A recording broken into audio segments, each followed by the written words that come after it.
Jungle.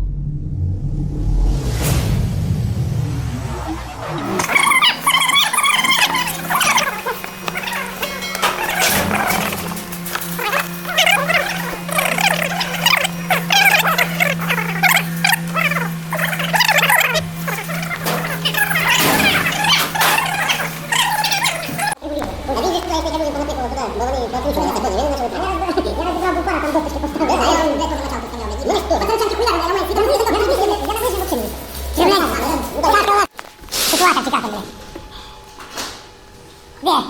Покажи, ты можешь, как идешь, блядь, где Леха живет, блядь, глаз. Караван, блядь. Через каравана не было, тільки начинался цей, с левой стороны поднялся по коробке. А я всегда казал, короче, блядь, хлеба не буду за что купить, блядь, я же бедные строятся, блядь, нема людей за что хлеба купить, блядь. Вони дома четырехэтажные строят, блядь. Скажи, моя, я не буду за что хлеба купить, я, блядь, построю в Днепре, блядь. Ну, я боюсь, что там сейчас в этом строится, перед караваном эти. Перед караваном отсюда, как я не можу, с левой стороны, вот той, что был замок,